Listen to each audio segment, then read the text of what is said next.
अस्सलाम वालेकुम, मैं आपका मेज़बान मियां सनी और आप देख रहे हैं सनी न्यूज़। आज के व्लॉग में हम बात करेंगे और वो जो हम प्रोग्राम जिस पर हम करने वाले हैं उसके हम आपको हेडलाइंस बताते हैं कि जनरल फैज़ हमीद कोर्ट मार्शल के दौरान बीमार पड़ गए। डॉक्टरों ने साबिक डीजी की बीमारी की वजह भी बता दी। तहरीक इंसाफ का जलसा, हुकूमत ने भी तैयारियां शुरू कर ली। जलसा कामयाब होगा या नाकाम कराया जाएगा?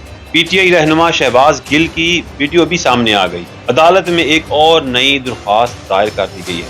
व्लॉग पर जाने से पहले मेरी आपसे रिक्वेस्ट है कि चैनल को सब्सक्राइब जरूर कीजिएगा ताकि आने वाली तमाम अहम खबरें आप जान सकें। तो चलते हैं जनाब आज की पहली खबर की तरफ, जो कि साबिक डीजीआई फैज हमीद से मुतल्लिक है, और वो ये कि बहुत कुछ सामने आने लगा है। DGISPR की प्रेस कॉन्फ्रेंस के बाद से हर तरफ चहमगोइयां हो रही हैं कि ऐसा हो जाएगा, वो बच जाएगा, उसको सजा हो जाएगी। तो मेरी मालूमात वो सीधी और साफ सी है, कुछ नहीं बदलेगा। और आग को एक बात तो तय है कि जनरल फैज हमीद को सजा होनी ही होनी है, क्योंकि वो कसूरवार हैं। लेकिन सिर्फ उनके खिलाफ शवाहिद मजबूत बनाए जा रहे हैं ताकि आगे जाकर कोई रायत ना मिल सके। समझ रहे हैं ना आगे से मुराद क्या है? जी, वही आगे कि अदलिया जहां एक अलग ही हॉकी मैच चल रहा है। अच्छा, एक बात ये भी है कि आपको और बता दूं, जो लोग कहते हैं कि जनरल बाजवा को शामिल क्यों नहीं किया गया, जिसका जिक्र कल इमरान खान ने भी किया था।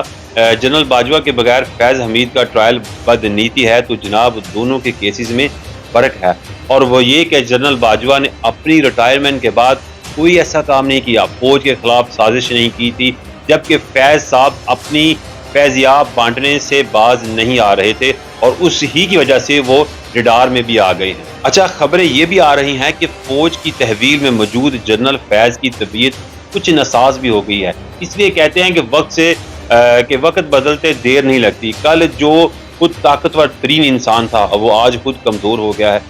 अच्छा, इतला ये भी आ रही है कि सुनने में आ रहा है कि जनाब फैज साहब इंतहाई बुज़दिल इंसान निकले हैं और काफ़ी डरे हुए हैं।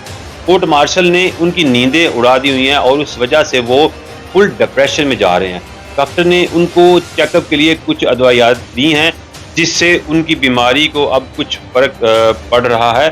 खैर, मैं तो दुआ करूँगा कि वो जल्द ठीक हो जाएं और अच्छे से तफ्तीश का हिस्सा बने। दूसरी जानब एक और ख़बर है कि जो इससे ही लिंक है, वो ये कि इमरान खान और फैज़ हमीद के खिलाफ अहम और ठोस शवाहिद हासिल कर लिए गए हैं। मैंने कहा था ना कि फैज़ हमीद ज़रा बुज़दिल निकले हैं, तो बढ़ चढ़ कर ना सिर्फ ताउन कर रहे हैं बल्कि साफ साफ सब कुछ बता भी रहे हैं।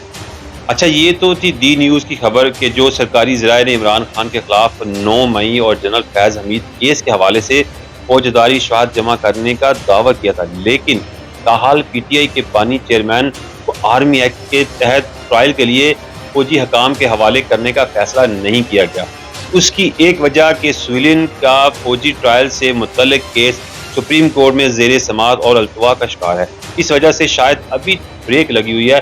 बाकी अल्लाह ताला खान साहब के लिए आसानियां करे, देखते हैं आगे क्या होता है। अच्छा जी, सुप्रीम कोर्ट ने कल एक फैसला सुनाया है जिसमें नैब कानून के खिलाफ तहरीक इंसाफ की दरख्वास्त मुस्तरद कर दी गई।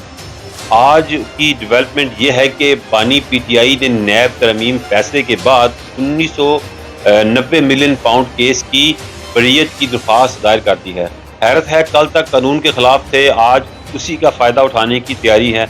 मतलब हमारे प्यारे सियासतदान भी बस ट्रक की बत्ती के पीछे ही लगाते हैं अवाम को, लेकिन जहां आप अपना फ़ायदा नज़र आए वहां सबसे पहले लाइन में वही लगे होते हैं।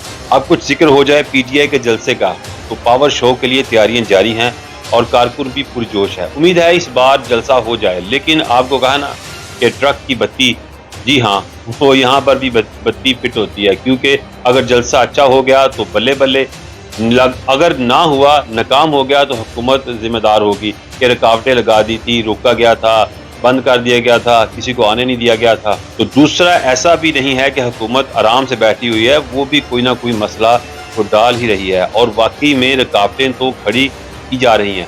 लेकिन मेरा तो मानना है कि ऐसा नहीं होना चाहिए। एक सियासी जमात है, उसका हक है कि जलसा तो उसे करना चाहिए, उसे फ्री हैंड मिलना चाहिए। चलिए, इस पर हम बाद में बात करेंगे, कितने लोग आएंगे और जलसा कामयाब होगा या नाकाम होगा, ये तो वक्त ही बताएगा। इन सारी बातों में एक चीज़ बड़ी दिलचस्प हुई है और वो ये कि इमरान खान के एक सिक्योरिटी इंचार्ज, जी हाँ, وہ جو رندہ پھیرنے کی باتیں کرتے تھے، نہیں پہنچے۔ ارے بھائی شہباز گل صاحب وہ پھر منظر عام پر آ گئے ہیں، اور مزے کی بات ہے کہ موصوف بیرون ملک بیٹھ کر پاکستان میں تبدیلی کے نعرے لگا رہے ہیں۔ انہوں نے ایک ویڈیو پیغام جاری کیا جس میں اسٹوڈنٹ کو باہر نکلنے اور جلسہ میں شرکت کا کہا ہے۔ شہباز گل نے تو بنگلہ دیش کا بھی حوالہ دیا ہے کہ اس طرح کی تحریک چلائی جائے۔ تو جناب شہباز گل صاحب، بھائی صاحب میرا آپ کو یہ مشورہ ہے کہ پاکستان میں جائیں اور وہاں خود ایک جلسے کو لیڈ کریں، نہ امریکہ میں بیٹھ کر کیوں لوگوں کے بچوں کو اکسا رہے ہیں۔ اگر پھر کوئی ہنگامہ ہو گیا تو اس کا ذمہ دار کون ہوگا؟ پہلے ہی آپ تو باہر جا کر بیٹھ گئے ہیں، اور 9 مئی میں ملوث کارکنوں کو بھی آپ لوگوں نے اپنے کہنے سے انکار کر دیا تھا۔ عوام کو بیوقوف نہ بنائیں، عمران خان کو بھی سب سے زیادہ نقصان آپ جیسے لوگوں نے ہی پہنچایا ہے۔ میرا خیال ہے کہ اس بات کے ساتھ ہی آج کا ولاگ ختم کرتے ہیں اور نظر رکھتے ہیں کہ نیا کیا ہونے والا ہے۔ امید ہے آپ کو میرا یہ ولاگ پسند آیا ہوگا۔ اس کو شیئر کریں اور لائک ضرور کیجیے گا۔ پھر جلد ملاقات ہوگی، تب تک کے لیے اجازت دیجیے۔ اللہ حافظ۔